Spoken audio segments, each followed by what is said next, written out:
Mas uma coisa que me interessa nessa história toda que você está me contando é que, por mais que a gente teve histórias, momentos da história do Brasil que a gente foi para um âmbito autoritário da coisa, Sim. O Brasil, por algum motivo, nunca se perdeu tanto nisso, no sentido que não foi um Mao Tse Tung, tá ligado? Da vida. Porque aqui tinha os militares, essa é uma questão que você colocou interessantíssima, que está até no meu livro, no meu curso, lá, Ditadura Brasileira, que é a seguinte, os militares brasileiros não eram nazistas, fascistas, aí é bobagem quando eu falo, daquela época, né, de 64, eles são positivistas, ou seja, um Estado central forte, modernizador, autoritário, né?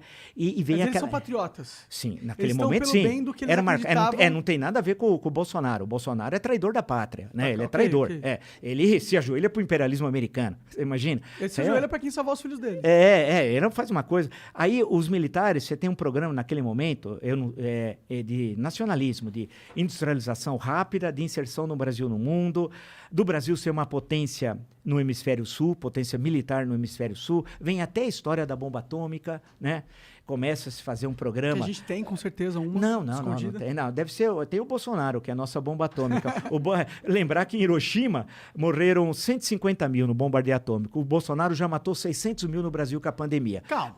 Só para ver, ele é 4 vezes... mil, vai. Não, mas já estamos chegando a 600 mil. Não, eu sei, mas dá para pôr tudo na conta do Bolsonaro. Não, você poderia, diz os especialistas, que de cada 5, se você tivesse tomado as medidas adequadas, você salvaria 4 tal, né? Você teria condições pelas estatísticas... Eu entendo, mas é que tem que tomar cuidado, porque, tipo, a pandemia é um fenômeno natural, que tem de ser tratado cientificamente. Que, tipo, ser humano não é também a causa de tudo da parada. Eu acho que é importante dar esse fato para não parecer que a gente tá batendo no Bolsonaro só por bater, tá ligado? Não, eu tô batendo porque ele é incapaz, é incompetente, é reacionário, é traidor da pátria, é chefe de quadrilha, só isso, são formas para homenageá-lo. E ele é tudo isso. Porque mas foi 600 mil pessoas que morreram por causa dele. Mas se você for pegar ação concreta, né, quando você... Ele continua conspirando contra a vacina. Nessa matéria de hoje, ele tá conspirando contra a vacina. Bom, quer dizer, é inacreditável. No discurso internacional que ele fez na ONU, ele falou a favor da vacina. Não, mas também falou do Tratikov. O Tratikov é um dos maiores crimes cometidos no Brasil. Que é isso? O Tratikov é o tratamento precoce. O tratamento precoce. E eles inventaram em Manaus... Mas isso está sendo discutido bastante nos Estados Unidos também. Não, mas isso é de pessoal da extrema... Tem de lembrar que os Estados Unidos é chamar Terra da Liberdade Peru no Mútil, né? Então, se você vê lá que tem a Ku Klux Klan, a supremacia branca, que, por sinal, o Bolsonaro trouxe para o Brasil o número 88 daquele clube de tiro... Vejam hoje, tá lá no UOL, aquele 80, eu já sabia que já tinha me contado essa história, eu só não falei, mas saiu agora no UOL, tudo bem, eu vou dizer. 88 é a supremacia branca, é 2 vezes a letra H, de Heil Hitler. Entendi. É isso. É o número 8. Ou seja, eles trouxeram isso para o Brasil e está o Eduardo Bolsonaro com isso. E é supremacia. Então, pensar que Estados Unidos é aquela lembrança, dos pais fundadores ali, eu estou me referindo ao processo da independência, a democracia, depois...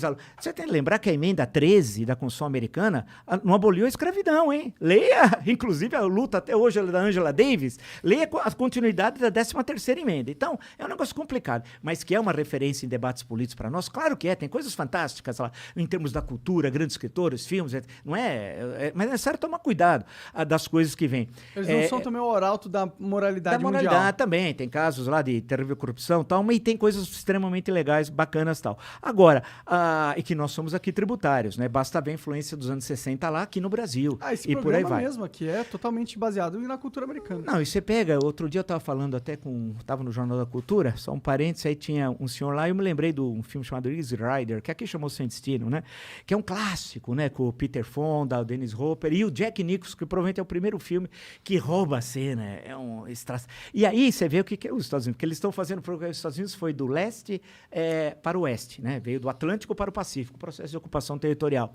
E no filme é o contrário, eles querem passar o carnaval em New Orleans, então eles estão vindo da Califórnia, porque a Califórnia é um outro mundo nos Estados Unidos. E aí eles vão chegando no meio oeste, onde estão os caipiras, e aí, vê uns caras cabeludos, tudo, de moto. É uma tragédia, porque eles acabam nem chegando e vendo o carnaval em New Orleans e tal. Então é isso. Isso às vezes trabalha no cinema norte-americano. Tem o Mississippi em Chamas, por exemplo. Eu podia citar uns 500 mil filmes. E tem filmes lá no Nascimento do Cinema, Nascimento de uma Nação, que é um clássico do Griffith. É um filme racista, terrivelmente. E por aí vai. Então, a grande questão que eu estou dizendo é que o Bolsonaro, eles trouxeram essa questão norte-americana para cá. E nós não tínhamos isso. Essa questão das armas. Uma das últimas reportagens da Folha de São Paulo, dia desse aí que passou, aumentou o número de pessoas com armas no Brasil 3 vezes. Desde 2019, quando ele assumiu a presidência. Mas você acha isso ruim? Acho, claro que sim. Isso aí é Estados Unidos, que tem aqueles malucos que entram na escola, fuzilam, matam não sei quem. Mas isso pra não que é o cara vai ter sintoma pequeno de uma parada? Eu não sei se concordo com você nesse sentido. Você imagina 6 armas, você ter 6 armas.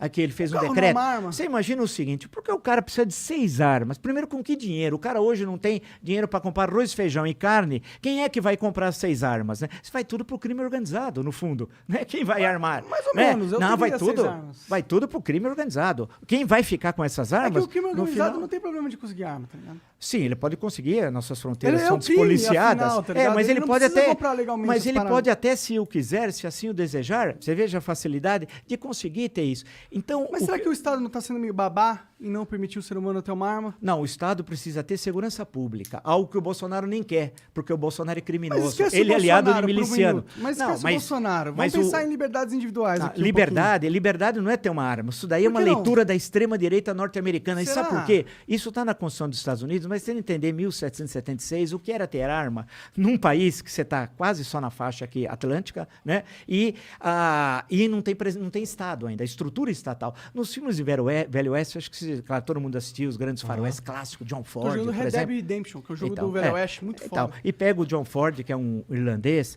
de descendência irlandesa, que é um diretor, assim, fantástico de cinema e tal. Você sempre vê o quê? Chega a família, chega o missionário, vai ocupando aquelas áreas, vem a carroça, sempre assim. Só que não tem lei. É uma tremenda zona. Quem é a lei? É o xerife. Quem é o xerife? É o Estado. Né? Aí que chega e começa, e aí vai envolver até a questão de andar com armas, etc. Porque chegou o xerife. E aí depois vem a prisão, vem isso, vem aquilo, etc. Tal, e por aí vai. Então, e por isso que na Constituição norte-americana fala, naquele momento, nós somos no final do século XVIII, da questão das armas. No caso brasileiro, e você compara com a Europa. A nossa referência não é os Estados Unidos. A nossa referência histórica é a Europa, especialmente a Europa Ocidental. Nós somos tributários da França, da Revolução Francesa. A nossa visão do mundo vem da Grécia, graças a Deus, não vem de Miami, ou de Orlando, Orlando pior ainda. Ali vem a nossa visão. A Europa é social-democrata. Vai ficar doente nos Estados Unidos. Não tem SUS, você morre. Tem gente que agora com a Covid vai ficar pagando a vida inteira o tratamento de saúde. Qual é o maior SUS do mundo? Nós temos o maior serviço público do mundo. E o criminoso do Bolsonaro cortou 22% do orçamento de saúde para o próximo ano. Isso quando nós temos 600 mil mortes e tem os sequelados, hein? Que são milhões. Tem gente que vai ficar a vida inteira, não pode retornar ao trabalho como antigamente por sequelas que traz. Outros problemas emocionais, outros problemas físicos gravíssimos. O Brasil tem de pensar nesses, além da terrível 600 mil famílias destruídas. Quantos órfãos tem no Brasil? Nós não sabemos ainda. Pode ser 20, 30, 50 mil. Quantos aposentados, senhores de idade, sustentavam a família, sustentavam o filho e o neto? Na Bahia, o senador Otto Alencar, outro dia até deu um exemplo, são milhares. Porque eu conheço sempre, porque eu estudei também o semiárido nordestino, né? Pô, tem cidades, sabe? A fonte de renda da cidade era a aposentadoria, que na verdade foi criado pelo Fundo Rural, que vem do governo Médici, vem lá atrás. É a aposentadoria e o Bolsa Família. Uma das cidades que eu fiz a tese de doutorado sobre Canudos do século XIX, mas eu fui a Canudos atual, que não é bem Canudos, é vizinha antiga Canudos, agora no nordeste da Bahia. É de papel os Canudos. Não, era porque Canudos, porque é o seguinte, não, você caminhava, sabe por que Canudos? Porque a Caatinga em Tupi é Mata Branca, né? E você ia batendo na vegetação e tinha uns canudos, assim. Era um negócio bacana, um negócio legal. E aí, daí que veio, tinha uma freguesia chamada Santo Antônio dos Canudos. Daí que surgiu essa expressão, esse nome e tal. Quando eu fui lá, a última vez que eu estive lá foi em 2006. Era no segundo turno, que era Alckmin e Lula, né? E foi interessante, que eu escrevi até um artigo para a Folha na época, que eu fiquei vendo como é que funcionava agora a comunidade. E peguei os dados, fui comparando. A cidade tinha 2 fontes de renda, aposentadoria rural e Bolsa Família. A economia local, o PIB local, era quase que desprezível, não tinha nada. Por quê? Porque você está nos semiáridos. Para você desenvolver atividade agrícola é muito difícil. Você cava 30 centímetros, você bate no cristalino, na rocha pura. Então você tinha um pouco de pecuária ali, né? Que era o bode, que eles gostam muito lá na Bahia, tal do bode. A presença do Estado, onde está? O DENOX, o Departamento Nacional de Obras e Contratos, foi na prática destruído, né? Não tem mais nada. O Banco do Nordeste só financia os grandes. Deixa sempre os pequenos tomarem na cabeça. A Sudene, está lá, o DENOX, a sede é Fortaleza. Banco Nordeste, sede Fortaleza. Sudene em Recife. Só que eu estou lá no nordeste da Bahia e não tinha nada. As pessoas sofrendo lá. E em Canudos, naquela época, isso em 2006, a pessoa recebia, acho que R$5 para capinar um terreno, cara, por dia. Você olhava e falava, putz, e aquele sol dos diabos, né? Porque eu fui muitas vezes lá, eu nunca vi chover, porque o índice pluviométrico é baixíssimo e tal. Então, quando aí você analisa, passa por isso, você vê que a sociedade brasileira é muito pobre. Nós somos o segundo país mais desigual do mundo. Sério? A pandemia criou milionários no Brasil, mas como é possível? Aumentou, acho que 13 multimilionários na pandemia. Pô, mas todo mundo piorou na pandemia, caramba. Mas faz sentido, na verdade. Eu não sei como, eu gostaria até de saber. Até numa crise existe oportunidade. Sim, os laboratórios ganharam para a fortuna por causa do Bolsonaro, né? Vocês imaginam do cara mostrando aqui para a EMA tá vindo aqui, né? Ele mostra para a EMA, né? Você acha que aquela propaganda de laboratório, aquilo lá foi tudo de graça? Sim. Aqueles laboratórios ganharam fortunas. Mas não só isso o argumento, né? Por exemplo, as empresas que também fabricam máscara tiveram um boom. Sim, mas os podcasts tiveram um boom, entendeu? Mas aí é competência de vocês, é outra história. Aí vocês não estão vendendo, usando a pandemia como instrumento para lucrar. Isso não tem mas acabou sendo, entendeu? Mesmo que a gente não use. Tá. Mas a coisa toda, se você for analisar, é que a nossa situação piorou muito. Mas piorou muito com o processo da pandemia. Aumentou as desigualdades sociais. Mas faz sentido também numa pandemia isso acontecer. Mas se tivesse o governo, seria diferente. A grande questão, que o Paulo Guedes é um tremendo falastrão, eu sempre digo. Isso eu concordo. Nunca escreveu um livro, não conhece o Brasil. Se nós tivéssemos tomado naquela conjuntura as medidas econômicas necessárias, que era proteger o micro e pequeno empreendedor. Estavam falando do BNDES ontem, no senhor lá da Ravan, que tem 57 empréstimos, dos quais 50 na época do PT. Mas o pequeno negociante, o pequeno produtor, não tinha jeito. Esse passou foco. O pequeno, o micro, o médio. Então, a questão toda, se você for desenhar todo esse cenário, você não tinha uma política econômica de defesa dos mais frágeis. Por outro lado, a discussão da Bolsa, depois do auxílio emergencial, o valor foi a Câmara dos Deputados que estabeleceu os R$600. Não foi ele, que era 300. E aquilo permitiu a economia circular no momento fundamental para o país, a economia circulou. Porque senão a tragédia seria, não foi menos 4,1, né, o ano passado, do PIB negativo, seria muito maior e as pessoas também passariam situações muito mais difíceis. Então a grande questão é que você precisa, e aí é o nosso desafio, e vem a tua questão inicial lá, é como você ter um governante que tenha sensibilidade social, competência para estabelecer alianças políticas, né, que isso é indispensável, defesa da democracia, inserção outra vez do Brasil no mundo, porque a economia global, não pensa que se nós não olharmos para o resto do mundo, nós vamos ficar absolutamente isolados. Buscar parceiros, estimular a juventude, não deixar que ele... Eu entendo, as pessoas falam para mim, olha, eu vou mudar do Brasil. Eu falo, não, mude o Brasil, não do Brasil. Né? Não é possível a gente mudar.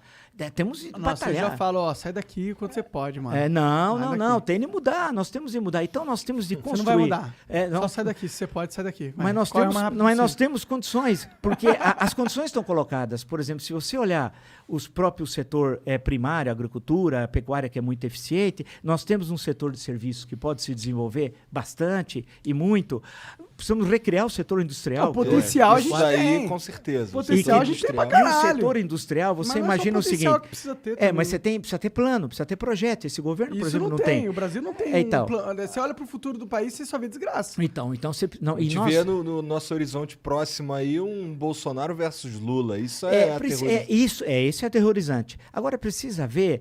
É aquela história, nós estamos ainda há 13 meses da eleição, né? A política é muito dinâmica, né? Teve eleições que 13 meses ou 12, se preferirem um ano antes, tinha um quadro eleitoral e depois na eleição foi outro. O processo é muito dinâmico.